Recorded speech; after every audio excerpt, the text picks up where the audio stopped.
Hello guys, my name is Ashish Sharma. Sorry, एक दो दिन हमारी वीडियो नहीं पढ़ पाई, कुछ कारणवश मैं बिजी था।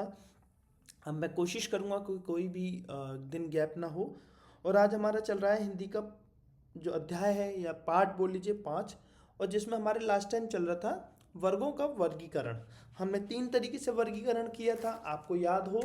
आपने रिवीजन किया हो मात्रा के आधार पे, और दूसरा किसमें, जीवा के आधार पे। अब तीसरा है जातीय विभाजन के संदर्भ में। ठीक है, जातीय विभाजन के संदर्भ में।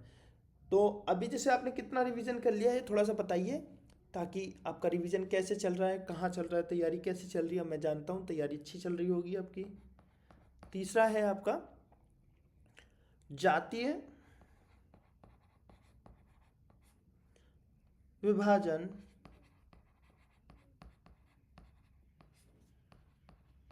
ठीक है, जाति विभाजन का। अब जाति विभाजन के कारण कौन कौन से कितने होंगे, तो अभी देख लेते हैं हम लोग कितने हैं। 2 हैं। ठीक है, कौन कौन से हैं अब लिखेंगे पहले। सजातीय, सजातीय स्वर। दूसरा है विजातीय स्वर। अगर कहीं राइटिंग की दिक्कत हो तो आप थोड़ा समझ लीजिएगा, है ना। अब इन दोनों को समझें, सजातीय और विजातीय क्या है। अब इसको समझिए, वे सभी स्वर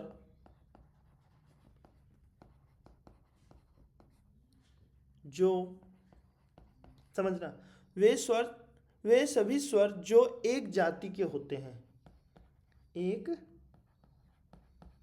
जाति के होते हैं। इसको नीचे लिख लेते हैं ताकि जगह नहीं बचेगी हमारे पास। एक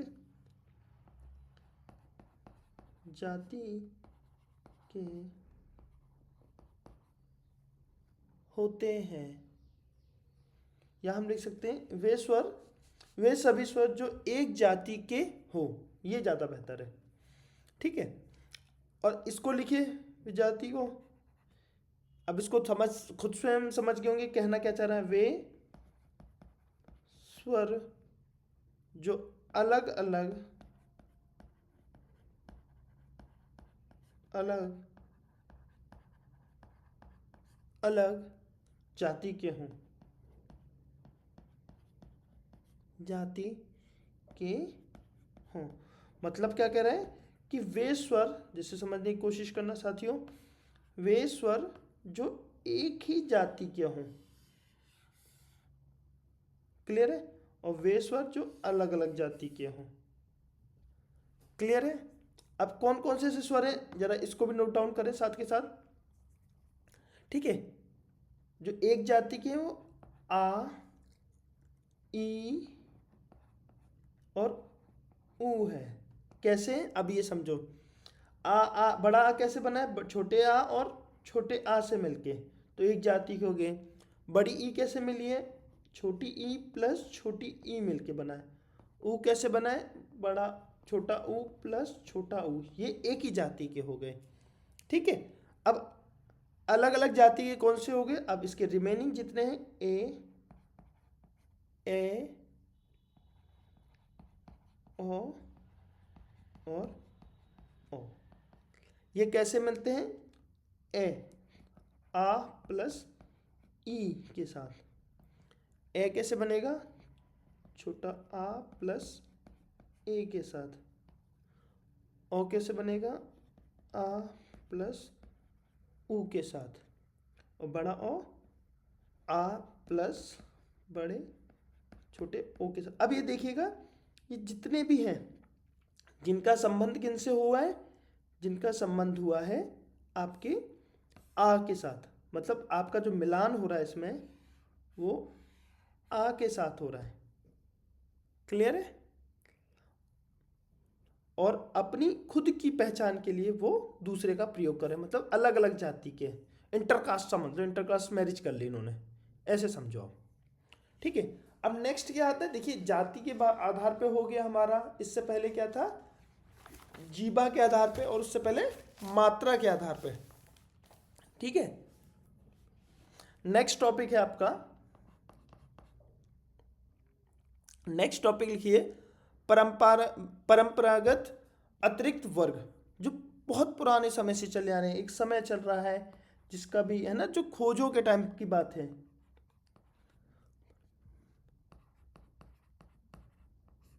परंपरागत अतिरिक्त वर्ग, अब कौन कौन से होते हैं जरा इनको समझिएगा। ये कितने प्रकार के होंगे? अब कौन से में मतलब कह रहा है परंपरागत, मतलब जो बोल सकते हैं कि जिनको हमने संस्कृत के माध्यम से लिए हैं, जो प्राचीन काल से समझ के आ रहा हूं। तो जिसमें एक आता है चंद्रबिंदी वाला, ठीक है, एक आता है बिंदी वाला, ठीक है, दूसरा आता है जिसको बोलते हैं विसर्ग। इसको क्या बोलेंगे हम? इसको क्या बोलेंगे? चंद्रबिंदी। इसको क्या बोलेंगे? अनुस्वार। इसको क्या बोलेंगे हम? विसर्ग। थोड़ा इसको याद रखिएगा साथियों, नहीं तो गड़बड़ हो जाएगी। अगर आपने परीक्षा में अगर इससे रिलेटेड क्वेश्चन पूछ लिया तो ऐसा ना हो कि आप उस समय ब्लैंक हो जाएं। क्लियर है? आओ चलो आगे की तरफ करते हैं इनको। ये कितने टाइप से होते हैं? ये होते हैं 3 टाइप से।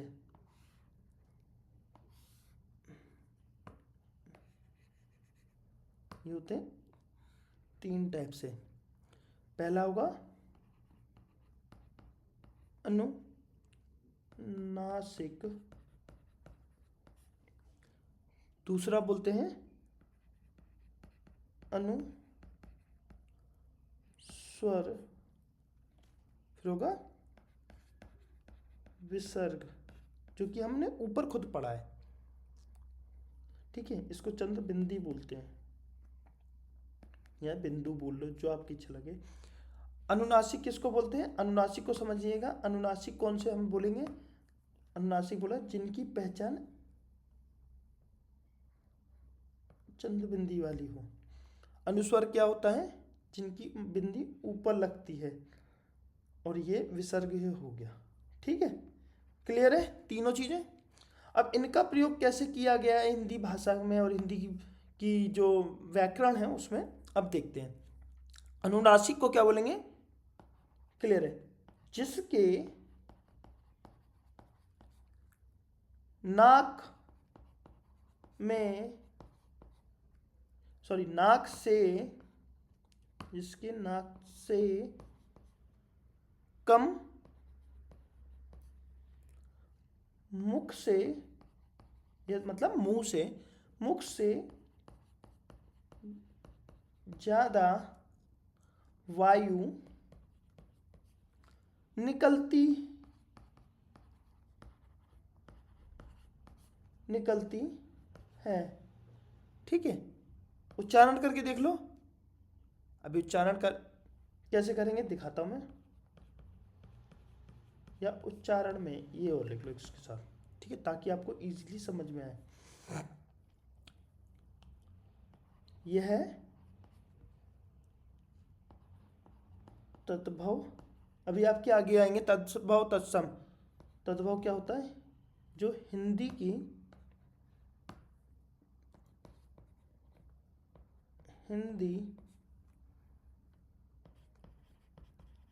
शब्दों में प्रयोग होता है। क्लियर है?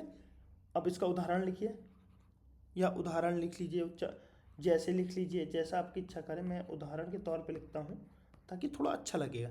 जैसे गांव,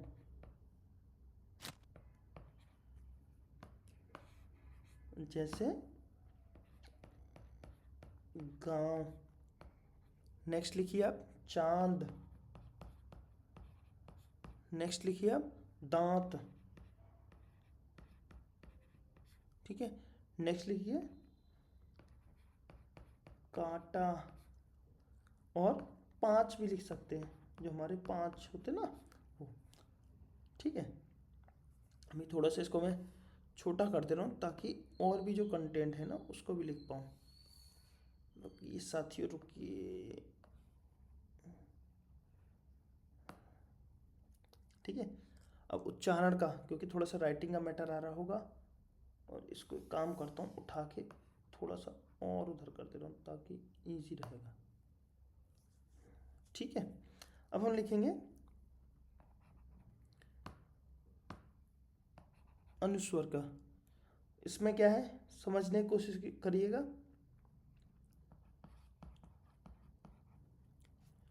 जिसमें नाक से अधिक मुख से कम वायु निकलती है।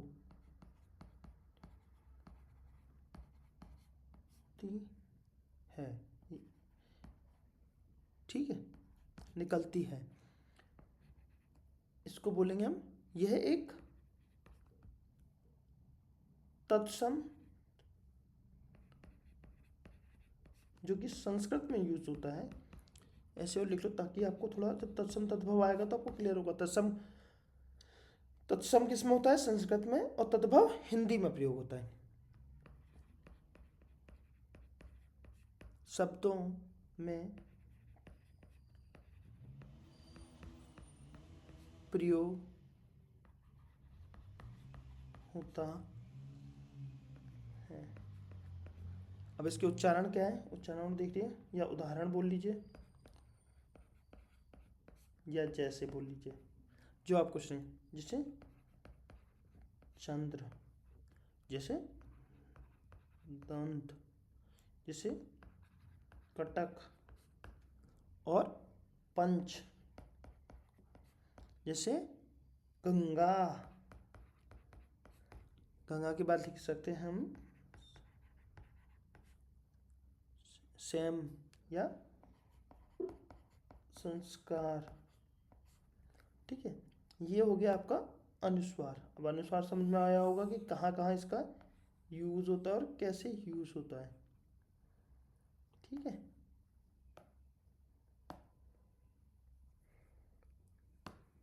नेक्स्ट विसर्ग। विसर्ग क्या है? विसर्ग है संस्कृत के, ये सबसे इजी है, संस्कृत के शब्दों में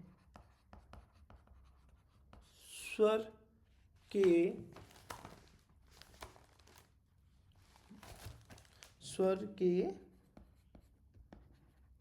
बाद प्रयोग होता है। जैसे उदाहरण में लिख लो,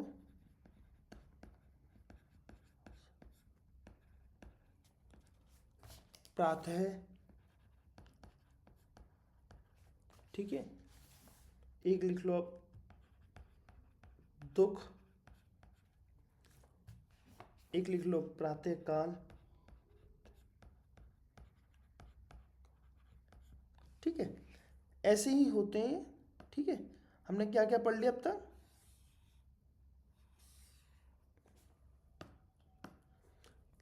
देखो, परंपरागत अतिरिक्त वर्ग कौन कौन से होते हैं जो कि प्राचीन काल से समझ रहे हैं? एक होता अनुनासिक, अनुस्वार और विसर्ग। अनुनासिक कहाँ यूज होते हैं? जिनमें नाक से कम, मुख से ज्यादा वायु निकलती हो। यह एक तत्सम तद्भव हिंदी, जो हिंदी में यूज होता है, शब्दों का में प्रयोग होता है। जैसे गांव, चांद, दांत, कांटा, पांच। अनुस्वार, जिससे नाक से कम, मुख से अधिक वायु निकलती हो। यह एक तद्भव, यह एक तत्सम जो कि संस्कृत में प्रयोग होता है, शब्दों में प्रयोग होता है। जैसे चांद, दंत, कटक, पंच, गांव, समय एंड संस्कार। और विसर्ग क्या होता है? जो संस्कृत में के शब्दों के बाद स्वर के बाद प्रयोग किया, जैसे प्रातः, दुख, प्रातः काल, इस तरीके से। और एक एक दो शब्द और है, जैसे लिख सकते हो अतः। ठीक है साथी, अब ये किस तरीके से प्रयोग हुए हैं आगे। अब पंडित किशोर प्रसाद वाजपेयी जी के अनुसार किस तरीके से उन्होंने कहा, इसको नोट में लिख लो, बहुत इंपॉर्टेंट है। ठीक है, पंडित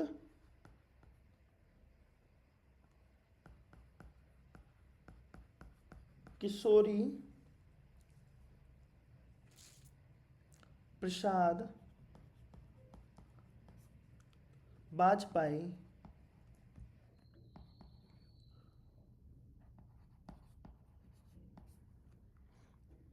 के अनुसार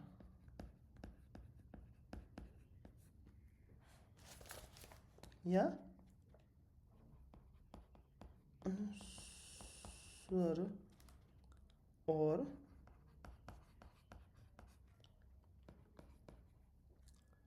विसर्ग स्वर नहीं। उन्होंने क्या किया, पंडित किशोरी प्रसाद वाजपेयी ने बोला था कि इनके उनके अनुसार अनुस्वार स्वर और विसर्ग स्वर नहीं, आई एम सॉरी,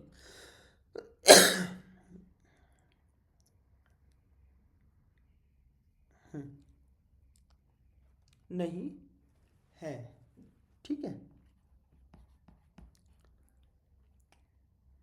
और उन्होंने एक बात और बोली कि यह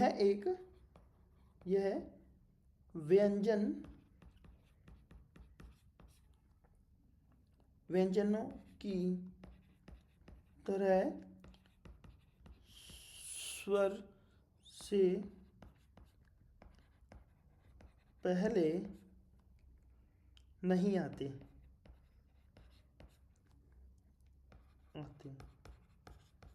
यह बाद में आते हैं। समझ रहे इस बात को, बाद में आते हैं। यह व्यंजन की तरह स्वर से पहले नहीं आते हैं, ये बाद में आते हैं। इसी वजह से इन्होंने क्या बोला कि यह एक स्वर नहीं है। क्लियर है। अब जैसे अब समझने की कोशिश करिए, जैसे ठंड, मैं कुछ एग्जाम्पल के साथ समझाने की कोशिश करता हूँ। ठीक है, फिर है अतः प्लस आ प्लस ता प्लस, इसको अलग अलग करेंगे आ। ठीक है, प्रातः, इसको भी आप अलग अलग करके देखिएगा। ठीक है, अब कैसे बने ये, किस तरीके से बनेंगे ये और देखिएगा। जैसे का कैसे बना है, का आधा का और आ।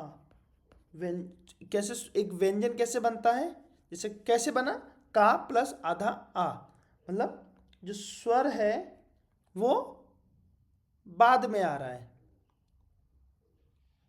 ठीक है, इस वजह से उन्होंने मना किया है।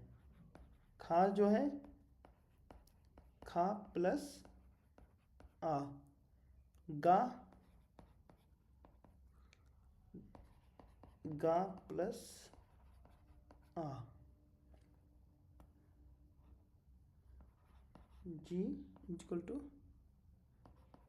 जी प्लस बड़ी ई। क्लियर है। अब इसमें कुछ महत्वपूर्ण बिंदु और लिखो ताकि आपको ये क्लियर हो जाएंगे। और व्यंजन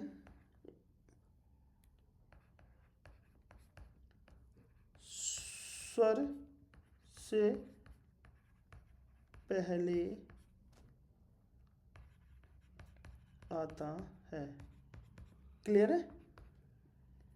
यहां आप देखेंगे, यहां पर आप देखिए,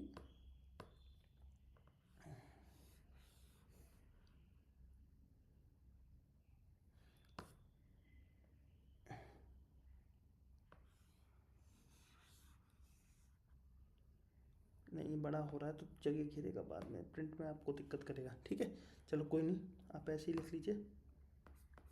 ठीक है, हिंदी में कोई दो स्वर साथ नहीं लिखे जा सकते।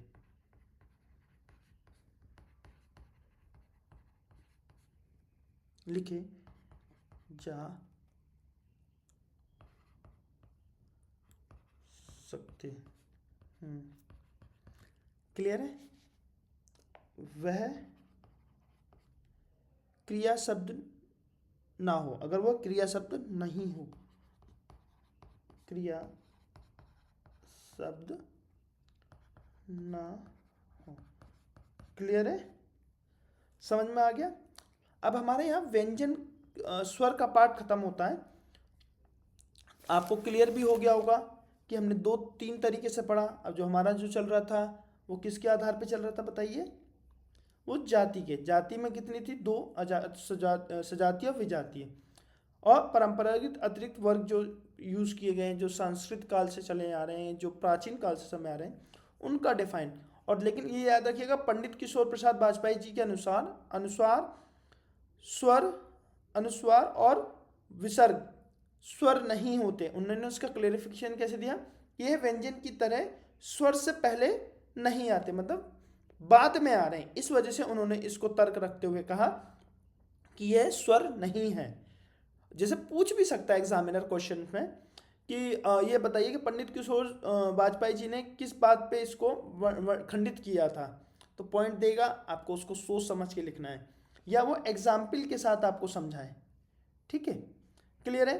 और आज की क्लास यहीं समाप्त होती है हमारी। अगर हम कल जो पढ़ेंगे वो व्यंजन पढ़ेंगे, व्यंजन की सारी डिटेल करेंगे। अब जैसे हमारी डेली देख रहे हैं 20 से 21-22 मिनट की वीडियो हो रही है, हम कोशिश करेंगे इसको 30 से 35 मिनट की अब करें, ताकि और कंटेंट को जल्दी जल्दी रिकवर किया जाए।